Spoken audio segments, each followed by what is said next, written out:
Di ibu kota Kekaisaran Negara Black Turtle, Gu Ruoyun berdiri di jalan yang ramai dengan tangan di belakang kepalanya. Dia melihat jalan utama yang ramai dengan mata yang sedikit menyipit, sepertinya sedang memikirkan sesuatu di dalam hati. Sekarang aku sudah mencapai negara Black Turtle, aku bertanya-tanya bagaimana aku akan masuk ke kota surga. Tidak apa-apa, semuanya akan berhasil entah bagaimana, di mana ada kemauan di situ ada jalan. Saat dia tenggelam dalam pikirannya, dia tiba-tiba melihat seorang pria gendut menyerbu ke arahnya. Si gendut itu berlari ke depan sambil memutar kepalanya ke belakang untuk melihat ke belakang. Dia tidak melihat Gu Ruoyun di depannya sama sekali.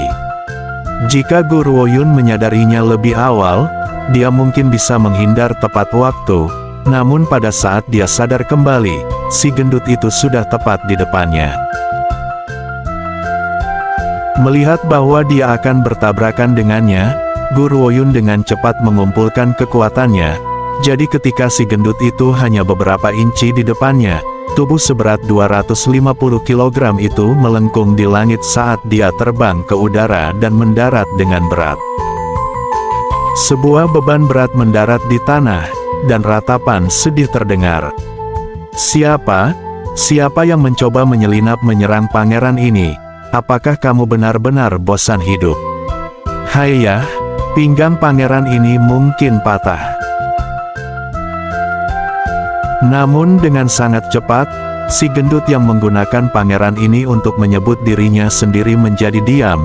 Itu karena sekelompok pemuda berpakaian mewah baru saja berlari ke arahnya dengan terengah-engah. Mereka mengepung si gendut dan bertukar kata dengan nada jahat. Pangeran, teruslah berlari jika kamu memiliki kemampuan untuk melakukannya. Kamu tidak memiliki keterampilan sama sekali, tetapi kamu cukup pandai melarikan diri. Kamu membuatku lelah dengan semua pengejaran ini. Mari kita lihat kemana kamu bisa lari selanjutnya. Kamu si gendut bodoh, aku benar-benar tidak tahu bagaimana kamu bisa makan begitu banyak. Aku merasa jijik hanya melihat seluruh tubuhmu yang penuh lemak, kamu juga terlihat sangat berminyak. Pangeran tersenyum malu-malu, dan daging di wajahnya yang gemuk bergoyang seiring dengan senyumnya. Saudara dan saudari yang terkasih, bisakah kalian melepaskanku? Aku sudah kehilangan 20 kg dari semua pemukulan kalian, lepaskan aku mohon. Membiarkanmu pergi? Kebetulan aku sedang bad mood hari ini. Tidak mudah akhirnya menangkapmu seperti ini sehingga aku bisa melampiaskan amarahku. Semuanya, pukul dia sekarang. Pukul dia dengan keras, selama tidak memukulinya sampai mati tidak apa-apa. Pemuda itu yang tampaknya adalah pemimpin mereka, mencibir sebelum mengangkat kakinya, berniat untuk menginjaknya dengan keras. Itu sangat menakutkan bagi pangeran sehingga dia buru-buru melindungi matanya dengan tangannya, tubuhnya gemetar tak terkendali. Namun, ketika rasa sakit yang dia harapkan tidak pernah datang, pangeran perlahan mengintip melalui celah di jari-jarinya dan dengan hati-hati melihat sekelilingnya. Dia kemudian melihat bahwa kaki yang akan mendarat di atasnya telah dihentikan oleh lengan ramping. Tatapannya bergerak ke atas perlahan, dan wajah cantik lembut dengan ekspresi tenang muncul di pandangannya. Gadis muda itu memegangi kaki pemuda itu erat-erat, tatapan tidak terganggu di matanya, seolah-olah dia tidak terganggu oleh wajah pemuda yang marah dan ganas itu sama sekali. Pada saat ini, pangeran sangat tersentuh sehingga air mata mengalir di pipinya. Dia berpikir bahwa dia akan menderita pukulan kali ini, dia tidak berpikir bahwa dia akan diselamatkan. Dia segera mengambil tempat seorang dewi di dalam hatinya, dia jelas telah dikirim oleh surga untuk menyelamatkannya. Kamu gadis sialan, apakah kamu mencoba memasukkan hidungmu ke dalam hal-hal yang bukan urusanmu? Pria muda itu memiliki ekspresi gelap dan menyeramkan di wajahnya, saat dia menatap Gu Ruoyun dengan dingin. Permisi, aku tidak sengaja membuatnya terbang tadi, jadi aku harus menyelamatkannya sekali sebagai balasannya. Dalam kasus normal, Guru Woyun tidak akan peduli dengan omong kosong konyol seperti ini, namun barusan, jika dia tidak membuatnya terbang, dia tidak akan tertangkap oleh orang-orang ini, jadi ini adalah sesuatu yang dia berutang padanya. Pria muda itu mendengus. Kalau begitu kamu mencari kematianmu sendiri. Setelah mengatakan itu, pemuda itu mengulurkan tangan untuk meraih Guru Woyun, kilatan jahat melintas di matanya. Namun, peristiwa selanjutnya mengejutkan semua orang yang hadir, saat tangan pemuda itu hendak menyentuh wajah Guru Woyun, gadis muda itu meraih kakinya dan mengangkatnya, dia kemudian melemparnya dengan kejam. Apakah Anda pikir itu berakhir begitu saja? Tidak, setelah melemparnya, dia menggunakan tangannya yang lain untuk mengangkat tubuh 250 kg Pangran dan melemparkannya tepat ke pemuda itu. Bagaimana tubuh ramping pemudi itu bisa menahan beban Pangran? Dia segera memuntahkan seteguk darah setelah tergencet, kepalanya terkulai ke samping saat dia pingsan. Semua orang terpaku di tempat karena terkejut, itu masih masuk akal bahwa dia bisa mengangkat pemuda itu, tetapi lihat betapa beratnya Pangran. Gadis yang tampaknya lemah ini baru saja menggunakan satu tangan untuk mengangkatnya. Apakah gadis ini memiliki kekuatan manusia super? Bagaimana bisa tubuh mungil seperti miliknya mengandung kekuatan gila seperti itu? Apa kamu baik-baik saja? Guru Woyun membersihkan tangannya dan berjalan ke sisi Pangran. Dia mengulurkan tangan dan tersenyum. Aku minta maaf atas apa yang terjadi barusan. Aku berpikir terlalu keras dan tidak memperhatikan pendekatanmu. Jadi aku tidak sengaja memukulmu. Aku meminta maaf atas tindakanku. Tidak peduli apa, Guru Woyun bukanlah orang yang tidak masuk akal. Meskipun masalah ini dimulai karena si gendut tidak memperhatikan kemana dia pergi, dia masih bersalah, dia harus meminta maaf atas tindakannya. Ini, Pangran menggosok bagian belakang kepalanya dan berkata, "Jika kamu ingin meminta maaf, maka traktir aku makan. Jika kamu melakukan itu, aku akan memaafkanmu." Baiklah, apa yang ingin kamu makan? Daging. Pangran mendongak dengan kilauan di matanya. Aku mau makan daging.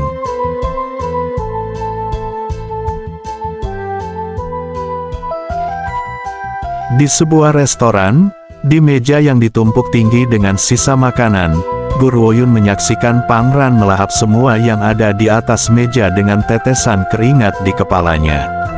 Sudah berapa lama sejak makan terakhirnya, bagaimana dia bisa benar-benar lapar? Oh enak, sudah lama aku tidak makan daging.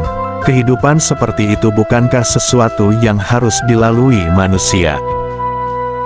Pangran memegang babi panggang di satu tangan dan kaki ayam di tangan lainnya, sementara mulutnya diisi dengan daging babi rebus.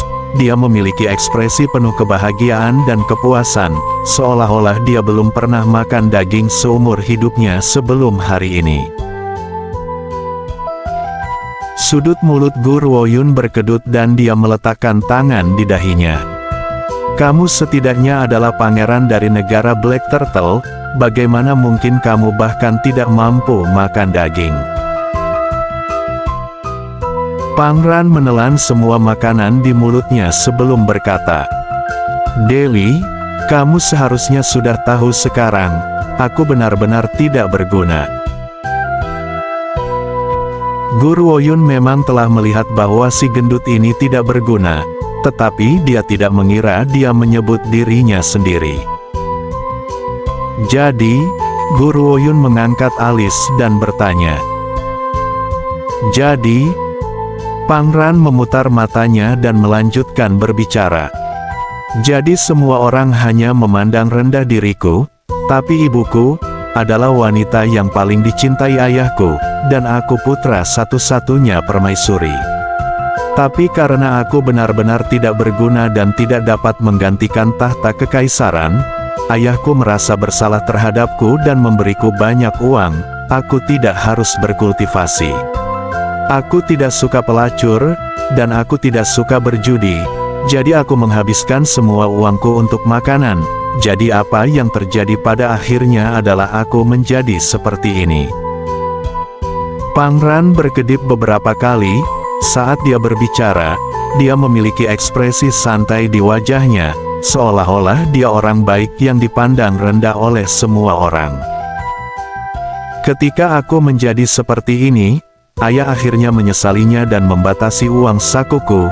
Dia bahkan melarangku makan daging. Dia ingin memaksaku menurunkan berat badan. Banyak orang menganggapku merusak pemandangan karena kasih sayang ayahku kepada ibuku. Ketika ayah tidak melihat, mereka mengambil kesempatan untuk mengirim orang untuk mengejarku dan memukuliku. Tapi itu benar-benar berpengaruh. Setelah dipukuli berkali-kali, berat badanku turun sebanyak 35 kg. Tahukah kamu berapa berat 35 kg itu? Ketika ayah mengetahui apa yang terjadi untuk membuatku kehilangan lebih banyak berat badan, dia hanya menutup mata. Dia akan membiarkan mereka melakukan apa yang mereka suka selama mereka tidak membunuhku. Dalam waktu yang dibutuhkannya untuk mengatakan itu, hidangan babi lain sudah masuk ke perut Pangran. Dia menyeka mulutnya yang berminyak dan akhirnya bersendawa. Sambil mengerang, dia berkata, "Ah, aku kenyang. Aku belum pernah makan yang memuaskan begitu lama. Sebenarnya dipukuli tidak masalah bagiku. Hal yang paling menyakitkan adalah dipaksa makan sayur setiap hari oleh ayah. Benda-benda hijau itu sama sekali tidak enak. Aku sangat jijik." Keringat berkumpul di kepala Guru Woyun. Dia benar-benar tidak bisa berkata-kata berkat pangeran yang tidak berguna ini. Tentu saja, yang membuatnya semakin tidak bisa berkata-kata adalah ayahnya yang aneh itu, sang kaisar. Pada saat inilah pintu ruangan pribadi mereka di restoran ditendang terbuka, dan suara yang mendominasi terdengar. "Pangran, segera datang ke sini untuk pangeran ini." Pangran sangat ketakutan sehingga dia membuang tulang-tulang di tangannya dan dengan cepat mengubur dirinya di bawah meja. Namun, tubuhnya sama sekali tidak muat di bawah meja, dan dia malah membalik seluruh meja. Sementara itu, tulang belulang yang dia lempar tanpa sadar akhirnya terbang ke arah pemuda berpakaian mewah yang berdiri di pintu masuk ruangan. Dengan keras, tulang-tulang itu mendarat di wajahnya dan perlahan-lahan meluncur ke lantai. Setelah mencium bau minyak di wajahnya, pemuda berpakaian mewah itu hanya bisa merasakan perutnya bergejolak saat dia berusaha keras untuk menyimpan semua yang dia makan selama beberapa hari terakhir. Dengan wajah pucat, dia mengertakkan gigi dan berteriak, "Pangran, kamu tidak berguna. Hari ini sebagai kakak laki-lakimu, aku akan mengajarimu cara menghormati orang yang lebih tua. Lin Luo adalah bawahanku. Kamu benar-benar berani membuatnya pingsan, jadi kamu harus menerima konsekuensinya." Guru Woyun dengan tenang melemparkan pandangan ke samping, dan menggunakan sumpitnya untuk mengambil sepotong kecil tulang. Sementara dia berbicara, dia melemparkannya ke mulutnya. Pria muda itu tidak menutup mulutnya tepat waktu, dan potongan tulang itu terbang tepat ke dalam. Gelombang mual naik dari perutnya dan dia tidak tahan lagi. Dia berlari ke sudut dan muntah. Potongan tulang itu adalah sesuatu yang digerogoti dan dimuntahkan Pangran yang berlemak. Itu terlalu menjijikkan, bahkan lebih menjijikkan daripada menciumnya secara langsung. "Mulutmu terlalu kering." Guru Woyun meliriknya dengan tenang, memperlakukannya dengan dingin. "Kamu, tunggu saja, kamu gadis bodoh, kamu akan menanggung akibatnya karena membantu si gendut sialan ini." Wajah pemuda berpakaian mewah itu menjadi semakin pucat. Dia memelototi mereka berdua sebelum berlari keluar. Dia tidak tahan lagi, dia harus membersihkan perutnya. Di dalam ruangan, Pangran bangkit dari lantai dan menatap Gu Ruoyun dengan wajah penuh pemujaan. "Dewi, kamu terlalu keren, terutama kalimat terakhir itu, kamu terlalu hebat. Bisakah kamu memanggilku dengan sebutan yang lain?" Sudut mulut Gu Ruoyun berkedut saat dia berbicara tanpa daya. "Mustahil." Pangran menggelengkan kepalanya dengan tegas tentang masalah ini. "Kamu adalah dewi yang dikirim kepadaku oleh surga untuk menyelamatkanku. Aku sudah memutuskan, mulai sekarang aku akan mengikutimu. Mengapa aku ingin menjadi pangeran ke-6 yang menyebalkan? Aku tidak peduli dengan gelar itu sama sekali. Aku tidak akan bisa makan daging apapun. Aku hanya bisa makan daging jika aku mengikuti sang dewi." Dia tidak ingin menjadi pangeran ke-6 untuk waktu yang lama, tidak ada daging untuk dimakan, dan dia masih harus menderita pemukulan. Siapapun yang menginginkan posisi tersebut dapat memilikinya, dia sama sekali tidak mempedulikannya. Melihat kerinduan di wajah Pangran, mata Gu Ruoyun berbinar ketika dia bertanya, "Gendut, apakah kamu ingin menurunkan berat badanmu?" "Aku bersedia menurunkan berat badan jika aku masih bisa makan daging. Daging adalah sumber kehidupan. Jika aku tidak memiliki kehidupan yang tersisa dalam diriku, apa gunanya menurunkan berat badan?" Pangran cemberut saat dia berbicara. "Aku dapat membantumu menurunkan berat badan, tetapi terserah kamu apakah kamu bersedia melakukannya." Gu Ruoyun tersenyum ketika dia melihat Pangran. Kali ini, dia punya alasan untuk membantunya. Karena orang-orang kota surga dapat memutuskan penerus kekaisaran ke negara Black Turtle, maka Pangran pasti akan menarik perhatian mereka jika dia menunjukkan kualitas yang luar biasa. Dia bahkan mungkin mendapatkan kesempatan untuk menghubungi orang-orang dari kota surga, dan mendapatkan token masuk ke kota surga jika dia membantu Pangran. "Bolehkah aku makan daging?" Pangran berkedip dengan menyedihkan saat dia bertanya. "Boleh." Bibir Gu Ruoyun berkedut sedikit. "Kamu bisa makan daging, tapi kamu tidak boleh terlalu serakah. Mengikuti metodeku, dalam waktu 3 bulan, aku dapat membantumu menurunkan berat badanmu." Kilatan melintas di mata si gendut yang hampir tak terlihat. Dia sangat bersemangat hingga wajahnya menjadi merah padam. "Benarkah? Aku bisa langsing bahkan jika aku tidak makan sayuran atau dipukuli. Dewi, kamu benar-benar dewiku, aku mencintaimu." Pangran melemparkan dirinya ke arah Gu Ruoyun, mencoba memeluknya erat-erat dengan tangan terbuka.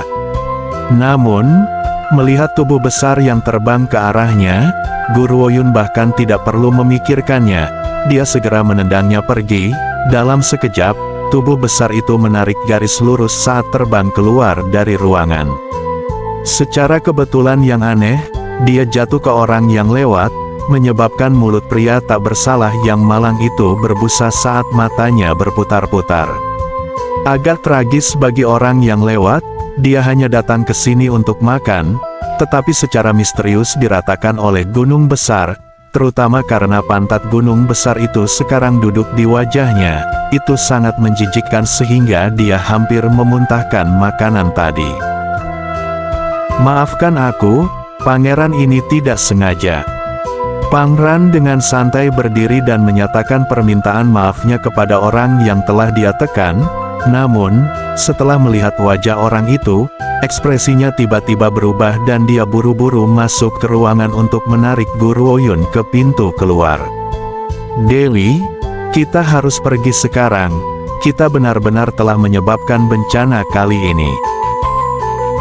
Meskipun si gendut memiliki tubuh yang besar, dia bisa berlari seperti angin saat melarikan diri. dalam sekejap mata, dia sudah berlari keluar dari restoran. Kemungkinan karena dia terbiasa berlari untuk hidupnya, dia telah melatih keterampilan melarikan diri sejauh ini. Apa yang sedang terjadi? Apa yang terjadi? Guru Woyun dengan bingung menatap Pangran dan bertanya. Ketika dia menghadapi pemuda pembuat masalah dari sebelumnya, atau orang yang menyebut dirinya saudara kekaisarannya, dia belum pernah melihat si gendut membuat ekspresi seperti itu. Mungkinkah orang itu barusan adalah seseorang yang bahkan lebih berpengaruh? Setelah berlari entah berapa lama, akhirnya si gendut berhenti. Dia menghela nafas dan menyeka keringat di wajahnya. Dia dengan cemas berkata, "Deli, kita benar-benar dalam masalah kali ini. Kita sudah selesai, benar-benar selesai. Jika ayahku tahu, dia pasti akan membunuhku." Pangran terus bernyanyi pelan saat keringat dingin mengalir deras di dahinya. "Kita sudah selesai, kita sudah selesai." Apa yang sebenarnya terjadi? Ekspresi Guru Woyun berubah serius saat dia bertanya dengan serius. Orang yang baru saja kutekan adalah penasihat kekaisaran dari negara Black Turtle. Dia fasih dalam astronomi dan geologi, dan dia bahkan bisa melihat masa lalu dan masa depan, jadi ayah selalu sangat mempercayainya. Namun, penasihat kekaisaran ini benar-benar saleh. Sebelum aku lahir, dia meramalkan bahwa aku akan dilahirkan sebagai orang yang tidak berguna. Siapa yang tahu bahwa aku benar-benar akan menjadi seperti ini? Pangran berbicara tanpa melihat sekelilingnya, jadi dia tidak menangkap perubahan ekspresi yang melintas di wajah Guru Woyun. Penasihat kekaisaran? Seringaian muncul dari sudut bibirnya. Ekspresi ambigu bersinar di matanya. Sungguh penasihat kekaisaran yang pandai melihat semua. "Gendut, jika aku ada di sana sebelum ibumu melahirkanmu, aku mungkin bisa memprediksi bahwa kamu juga tidak berguna." "Dewi, kamu sedewa itu juga?" Mata Pangran berbinar saat dia menatap wajah cantik gadis muda itu. "Saleh?" Guru Woyun tersenyum mengejek pada dirinya sendiri. Mungkin ada orang yang serba bisa di dunia ini, tetapi penasihat kekaisaran itu jelas bukan salah satu dari mereka. Sejak dia bertemu Pangran, dia tahu bahwa dia telah diracuni saat dia berada di dalam rahim ibunya. Meridiannya telah diblokir dengan racun. Namun, pelakunya jelas ingin membuatnya tetap hidup, tetapi membuatnya tidak dapat berkultivasi. Si gendut ini bukanlah bawaan lahir yang sia-sia, tapi itu karena dia telah berkomplot melawannya. Jadi apa artinya ketika penasihat kekaisaran telah meramalkan bahwa dia akan menjadi orang yang tidak berguna? "Gendut, ayo pergi." Guru Woyun menepuk pundaknya dan berkata, "Ayo kembali ke tempatmu dulu, lalu aku akan membantumu menurunkan berat badanmu."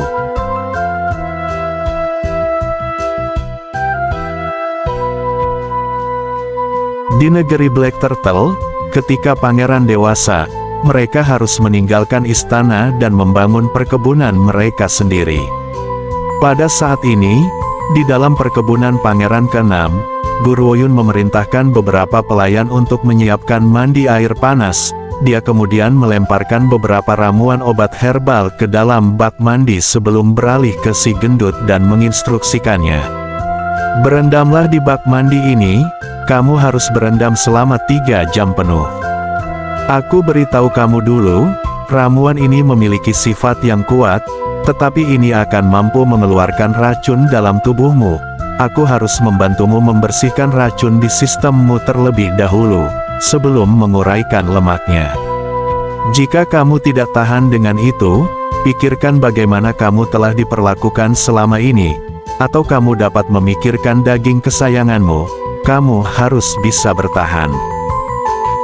Setelah dia selesai berbicara, Tanpa memberi Pangeran ke-6 kesempatan untuk berbicara, dia berjalan keluar dari ruangan. Tepat ketika dia menutup pintu, dia mendengar ratapan sedih, seolah-olah seekor babi sedang dibunuh. Di luar pintu, sekelompok gadis pelayan berkumpul dan membicarakan sesuatu. Ketika mereka melihat ke arah pintu yang tertutup rapat itu, mata mereka semua menunjukkan ekspresi suram. Mereka jelas tidak tahu apa yang tuan mereka coba lakukan. Setiap ratapan lebih keras dari yang terakhir, dan itu berlanjut selama 3 jam. Semua orang di seluruh perkebunan berada dalam keadaan cemas. Tidak sampai setelah tanda 3 jam berlalu, ratapan tajam akhirnya mereda dan perkebunan Pangeran ke-6 memulihkan ketenangannya. Namun, ketika para pelayan masuk untuk membersihkan bak mandi yang telah digunakan, mereka hampir pingsan karena bau. Cairan yang awalnya hijau sekarang sangat berlumpur dan mengeluarkan bau busuk yang mengerikan. Bahkan Guru Woyun mungkin tidak menyangka akan melihat racun sebanyak ini di tubuh Pangeran. Dewi, mandi obat macam apa itu? Kamu hampir membunuhku tadi. Saat Pangeran berlari ke halaman, dia segera melihat Guru Woyun yang mengagumi pepohonan dan bunga. Dia buru-buru berlari ke sisinya dan mengeluh. Jika bukan karena perasaan menyegarkan yang menyelimuti seluruh tubuhnya saat ini, dia mungkin sudah mulai curiga bahwa Sang Dewi telah menipunya. Gendut, cobalah berkultivasi sekarang.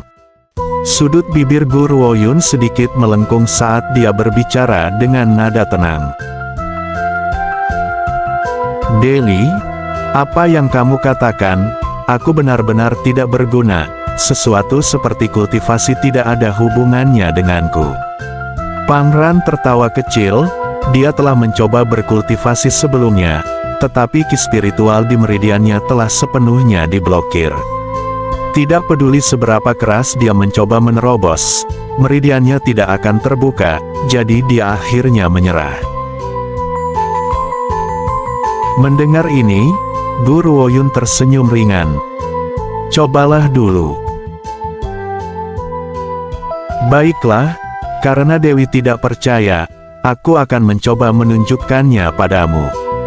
Setelah dia selesai berbicara, Pangeran duduk di lantai dan mulai menyerap ki spiritual di sekitarnya. Dia telah siap secara mental untuk kegagalan, karena ini bukan pertama kalinya. Namun, ketika ki spiritual yang dia bawa ke dalam tubuhnya tiba di tempat yang sebelumnya diblokir, tiba-tiba lewat, Pangeran berkedip. Apa yang terjadi? Bukankah dia tidak berguna? Inilah yang telah diprediksi oleh penasihat kekaisaran, dan penasihat kekaisaran bahkan mengatakan bahwa dia akan berakhir tanpa keterampilan sama sekali. Pada akhirnya, prediksinya menjadi kenyataan, tapi apa yang terjadi sekarang?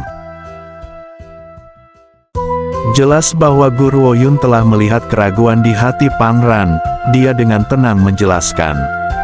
Kamu bukan orang yang lahir secara alami tidak berguna. Adapun mengapa kamu tidak dapat berkultivasi sebelumnya, itu karena kamu telah diracuni saat kamu berada di dalam rahim ibumu, menyebabkan meridianmu tersumbat.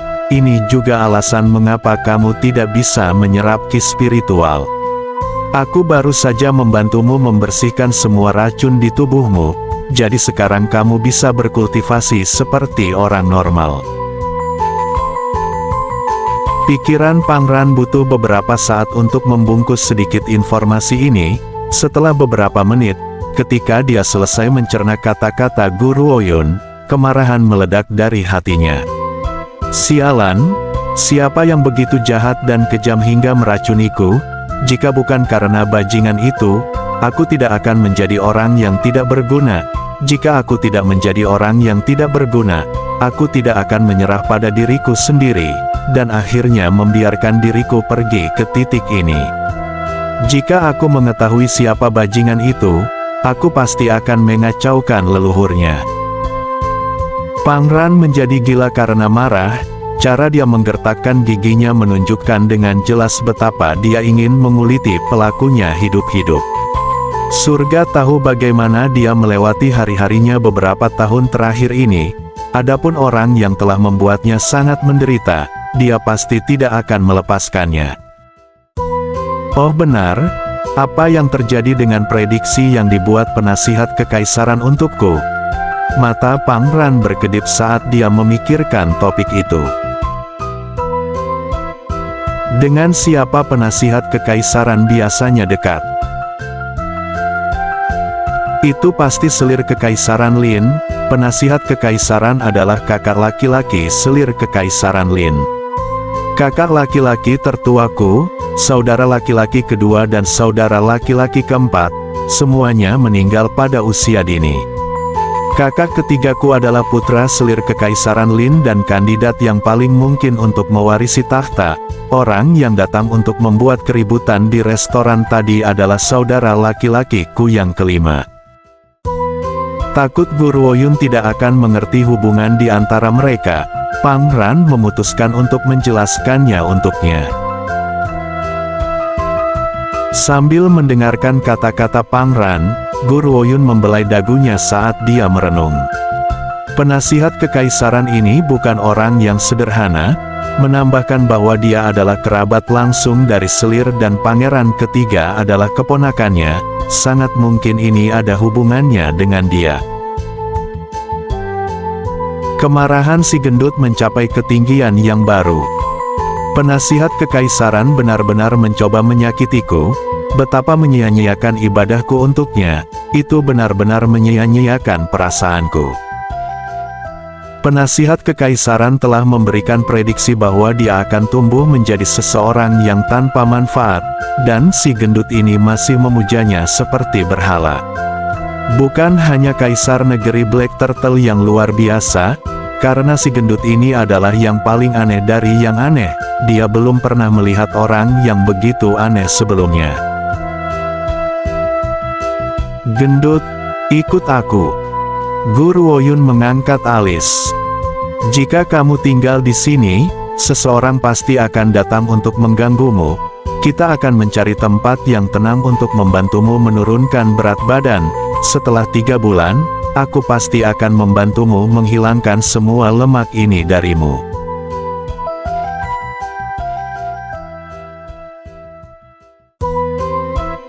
Rencana penurunan berat badan rahasia Guru Woyun adalah untuk mengeluarkan sekelompok ramuan lain yang tidak diketahui untuk direndam dalam lemak. Jadi, setiap hari, Guru Woyun bisa mendengar jeritan seperti babi dari si gendut.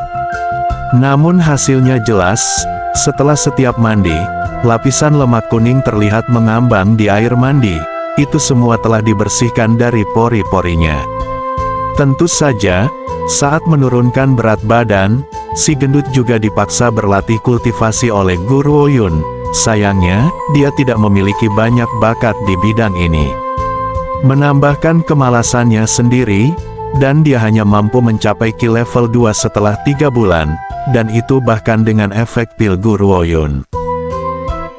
Dengan demikian, Guru Woyun sudah menyerah untuk membuatnya terus berkultivasi. Namun, dibandingkan dengan berkultivasi, si gendut memiliki bakat dalam memerintah suatu negara. Orang seperti ini lebih cocok untuk menjadi seorang kaisar. Sebagai seorang kaisar, Anda tidak membutuhkan banyak kekuatan, tetapi Anda harus memiliki kemampuan untuk memungkinkan warga negara Anda hidup dan bekerja dengan damai dan bahagia. Selanjutnya, negara Black Turtle dikendalikan oleh keluarga Xia di kota surga, jadi Anda bisa duduk dengan stabil di atas tahta jika Anda memiliki izin dari keluarga Xia. Tidak ada yang berani merebut tahta, hanya jika kaisar yang memerintah telah melakukan kesalahan besar, keluarga Xia akan memilih kaisar baru untuk menggantikannya. Alasan si gendut tidak menunjukkan bakatnya sebelumnya adalah karena prediksi penasihat kekaisaran bahwa dia tidak akan berguna. Karena itu, dia juga mulai menyerah pada dirinya sendiri.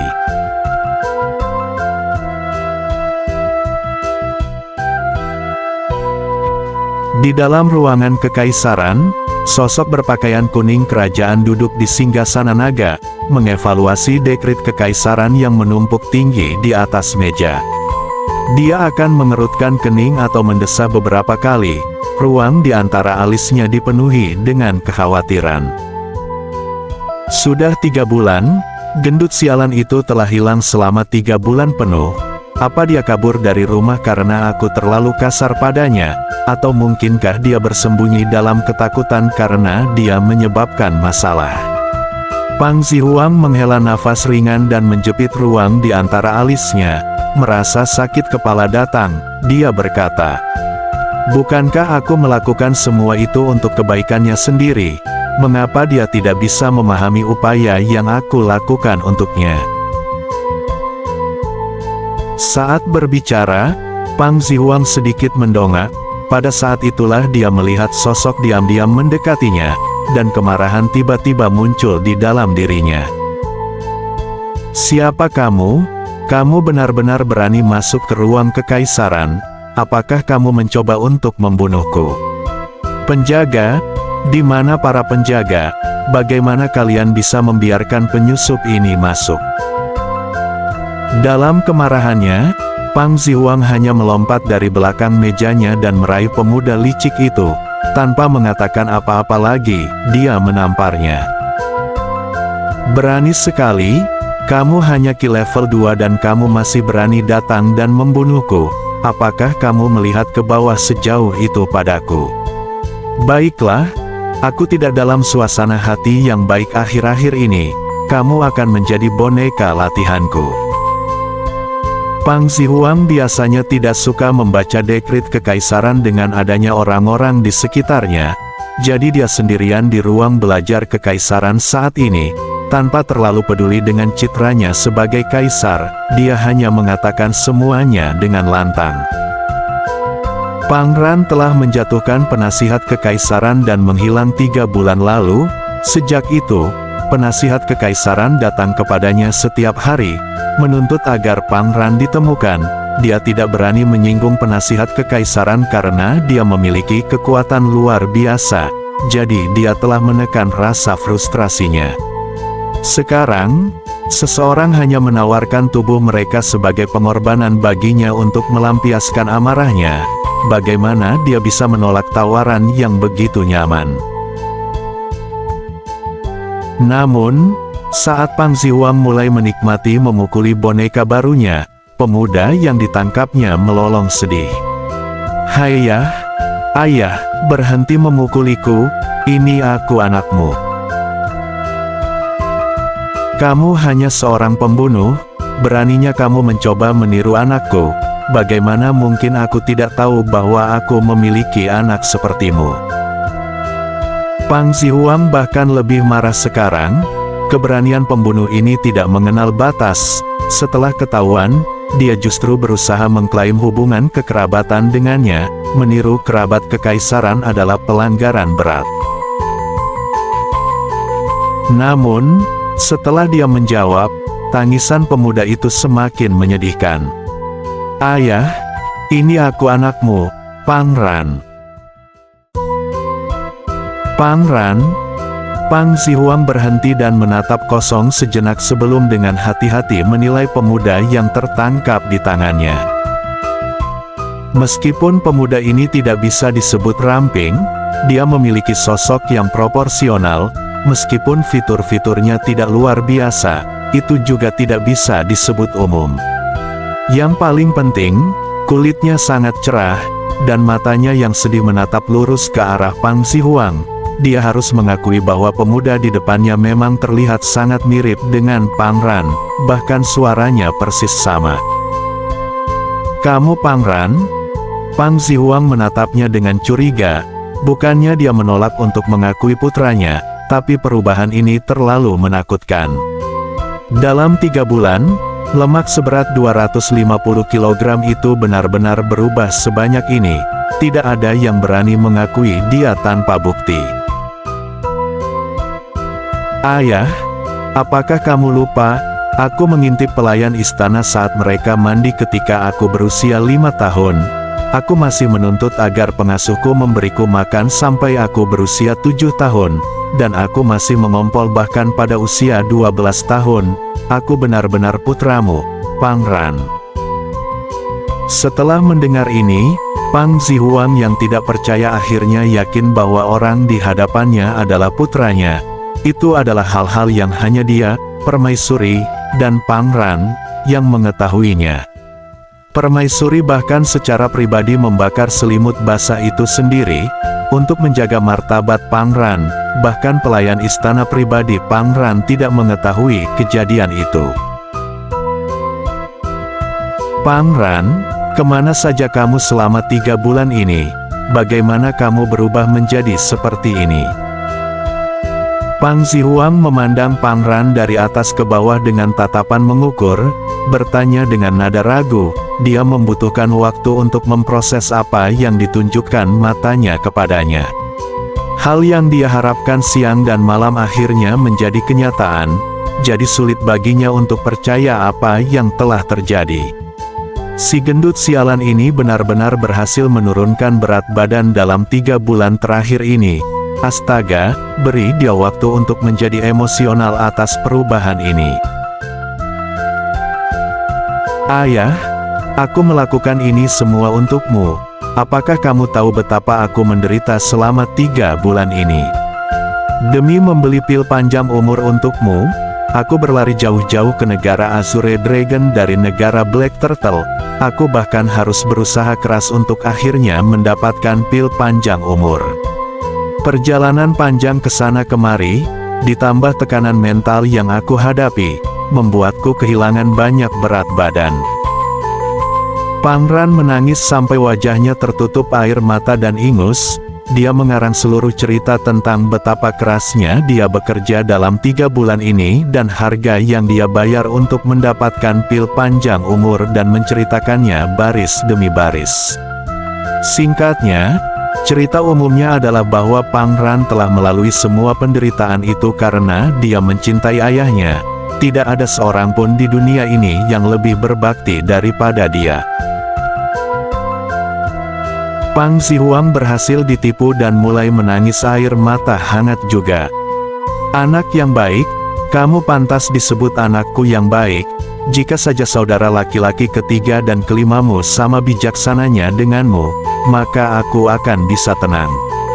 Oh ya, di mana kamu menyimpan pil panjang umur? Keluarkan dan biarkan aku melihatnya. Setelah mengatakan ini, tatapannya tertuju pada Pangran, dan bahkan napasnya menjadi lebih cepat. Meskipun dia berada di negara Black Turtle, dia sudah lama mendengar ketenaran Balai 100 Ramuan. Dia tidak berpikir bahwa dia akan seberuntung itu mendapatkan pil panjang umur. Bagaimana mungkin dia tidak bersemangat?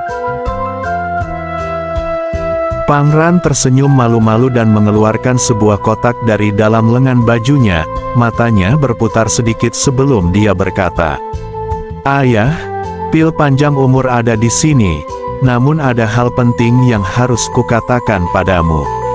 Aku mengerahkan semua upayaku dan berhasil mengundang tuan dari Balai 100 Ramuan, tuan dari dokter hantu yang terkenal itu ke sini. Aku memintanya untuk memeriksa tubuh ayah. Dewi telah memintanya untuk memikirkan cara untuk merekomendasikannya kepada ayahnya. Metode ini mungkin akan berhasil. Bagaimanapun, dia telah menyelesaikan tugasnya, dia harus menyelesaikan sisanya sendiri." "Apa?" Terkejut mengambil alih ekspresi Pang Zihuang dan dia mencengkeram bahu Pangran dengan erat, kegembiraan yang tak tersamar di wajahnya. "Apakah kamu mengatakan tuan dari Balai 100 Ramuan, tuan dari dokter hantu, jenius yang menyempurnakan pil panjang umur?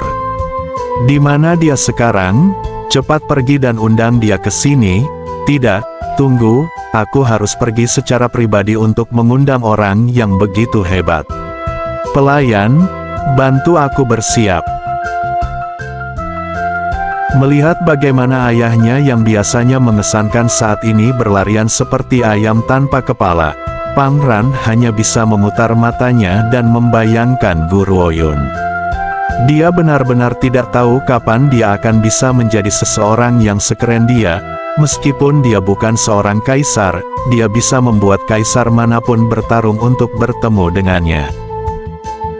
"Ayah, Dia ada di kediamanku sekarang. Jika kamu membawa sekelompok orang dan menyerbu, bukankah itu akan dianggap sebagai sikap yang kasar? Aku akan pergi dan membawanya ke istana sekarang, namun tidak mudah bagiku untuk mengundangnya ke sini. Ayah, jangan biarkan orang lain membuatnya takut. Tentu saja, tentu saja. Pang Zihuang sangat bersemangat sehingga seluruh wajahnya memerah. Jika dia bisa membuat koneksi dengan balai 100 ramuan entah bagaimana, dia bahkan mungkin memiliki kesempatan untuk membeli pil yang lebih berharga di masa depan, apalagi pil panjang umur. Itu benar, Pang Zihuang hanya berharap mendapat kesempatan untuk membeli pil. Saat ini, satu tempat untuk membeli pil dari balai 100 ramuan dijual dengan harga setinggi langit di daratan. Banyak orang bahkan tidak memiliki kesempatan untuk membeli satu pil pun.